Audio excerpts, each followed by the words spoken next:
Looking for a new graphics card and got 650 quid burning a hole in your pocket? Take a look at the MSI GTX 1080 Armor Edition.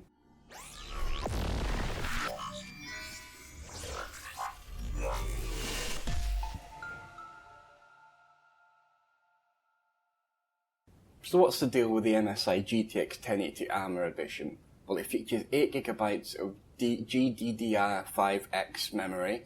It comes with a 256 bus for the interface for the memory to flow on, so that's pretty good.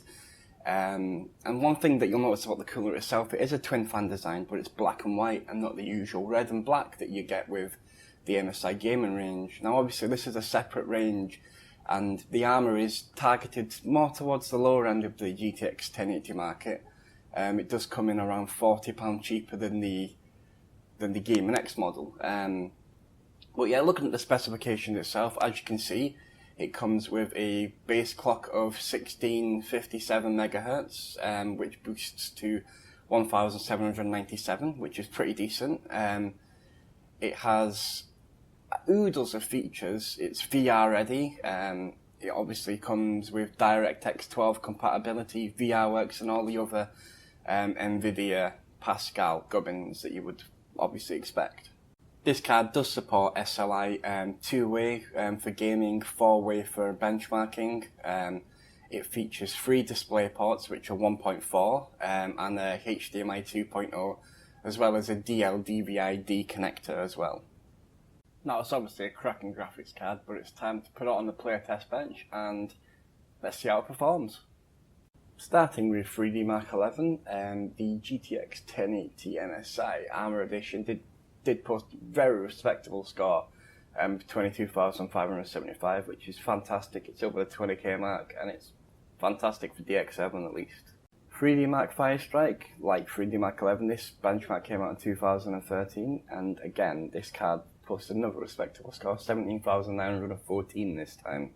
Very high scores indeed. We start off with Doom at the Ultra preset, and it posted very, very, very good scores of at 1080p and 1440p with the average FPS. 4K, however, was slightly below that 60 FPS mark that we were looking for. Moving on to the latest in the Total War franchise, Total War Warhammer. Again, we have fantastic scores, fantastic frame rates in 1080p and 1440p. 4K, still below that 60 FPS margin. Finally, we have Metro Last Light, which isn't the latest benchmark to come out, but obviously, or the latest game should I say, but it's still very intensive. 4K still below that 60 FPS mark, so it seems to be that single gaming at 4K with this card isn't going to cut it at high settings. So yeah, we've come to the end of the review. We've seen, you know, the Armor Edition in its glory, and as far as cards go, this card is pretty magnificent in terms of quality. Although it doesn't have a backplate like a lot of, you know, 1080s do have and will have in the future. Obviously, this is reflected in the price as well. This is one of the cheaper end GTX 1080s. It comes in around £40 cheaper than the MSI Gaming X version. This one comes in at $649.99 at scan, but you can find it from as low as around $630 if you shop around at likes of eBuyer. Verdict on the card, well, I like the design. I mean, the black and white really does set off systems. I mean, when I had it in my system behind me, it looked absolutely fantastic. It matched quite well with the other components. Obviously, black being a component colour, white being a contrasting colour, they do sort of work together. It is a nice change from red and black.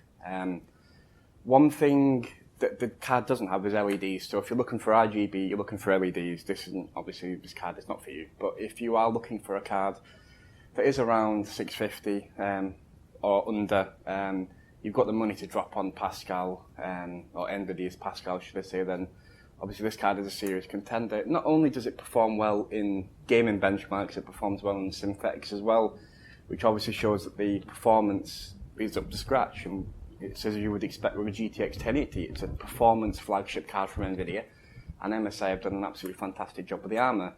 Obviously, there are key points I want to discuss and I want to elaborate on. Obviously, power-wise, you've got an 8-pin and a 6-pin, so you've got to make sure your power supply, you're looking at about 500 watt power supply. Any decent 500 watt power supply will have those connections available, and it will handle it no problem at all. One thing I do like as well, it's got 3 display ports, full size as well, so no adapter needed. Then they're 1.4 as well, so they obviously do 4K and beyond as well. As far as SLI goes, you can SLI this. 2-way for gaming. Any more than 2-way is not utilised by gaming, so things like Benchmark, which I'm familiar with, do 3-way and 4-way, like so Firestrike, Eugene, Heaven, Valley, etc., so forth. In terms of features, one thing I was disappointed by was the lack of support for the MSI gaming app. Now, I know this isn't a gaming themed card, and it's not part of the MSI gaming range, but the gaming app does add an absolute amazing element of quality in terms of adding extra free overclocks onto it, like it does on the Gaming X version. But one thing I will say is this card does actually overclock quite well. It's not as overclocked as high as some of the retail models on the market, but it doesn't make any difference whatsoever. This card clocks to that and beyond. It's still better than the Founders Edition, which can be found for a little bit more expensive than this. And although the Founders Edition cooler is absolutely fantastic, it looks brilliant, this cooler is a very, very close second in terms of quality. There is... I mean, I'm not going to say I absolutely love the card, because that would be lying, but, you know, if this card was in my system, I would not complain one single bit. You know, it's horses for courses. If you're an MSI fan, you know, this card is fantastic. It offers better value than the Gaming X version. That £40 could easily net you an extra 128 gig SSD if you want to upgrade another component as well. You know, it's halfway between a difference between an i5 and an i7 as well, so you've got to think about that as well when you're budgeting your system. But yeah, if this card was to have a backplate, it would be, you know, it would be, you know, one of the top GTX 1080s in my opinion. The lack of a backplate does sort of fanboozle me a little bit, but obviously, you know, when you're keeping the costs down, some things have to be sacrificed. But yeah, so yeah, strong points about the card, things I absolutely love. The pros, as I would say, $649.99 is great value for a GTX 1080. Great value for an NVIDIA card in general, yes. Great value overall. Well, flagship cards are never great value. Cooler is quiet, it's cool, it runs absolutely superb. The fans kicked in, no problem at all. I didn't even really hear them kick in when I was playing games as well, which is an added bonus. Sometimes with these passive cooled cards, they tend to kick in around 50% to overcompensate a little to bring the temperatures down, and you do notice that, and I have found that as well. And obviously these are widely available as well. You can pick them up at Amazon through the affiliate links below. It really helps us. Like so, you know, UK retailers like Scan, Overclockers, I think Overclockers stock it, eBuyer, Novatech, you know, American retailers as well. Probably the likes of Newegg will probably stock this card as well, and Amazon.com. But yeah, like I said, the only negative that I've really got about this card, and it's not a negative as such, it's more just a backplate. It'd be nice to see a nice MSI, you know, just a basic black backplate would do the trick for me. You know, this card is still a fantastic card, and obviously if you are on the market with GTX 1080 and you want to utilise, you know, the GDDR5X memory, which the GTX 1070 doesn't come with, by the way, and you're tired of waiting for AMD to release a card that's worthy of 4K, because this card is close to 4K. If you're not happy with, I like to say, I'll reverberate a little bit now.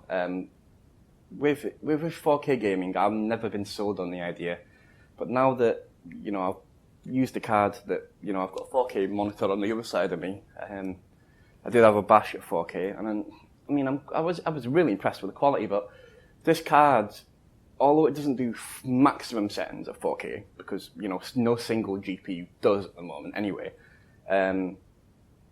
medium to high settings, this is still 60 FPS, it's still above 60 FPS, so yeah, MSI GTX 1080 Armor Edition, 4K ready, yep, 4K supported, yep, Does it handle 4K? It does. So yeah. And obviously don't forget the likes of the VR and the HD Vive and the, you know, the kind of virtual reality crap that I haven't bought into, but a lot of people do like it. But yeah, so this is the GTX 1080 Armourer OC Edition. I've been Gavin from Player TV, and thanks for watching. Check out the links below. Our website is www.player.net. You can find a lot of written reviews there as well. We are a big technology website. Sorry, I'm stuttering a little bit there. But yeah, you can expect to see more videos like this in the very near future. Thanks for watching, guys, and ciao for now.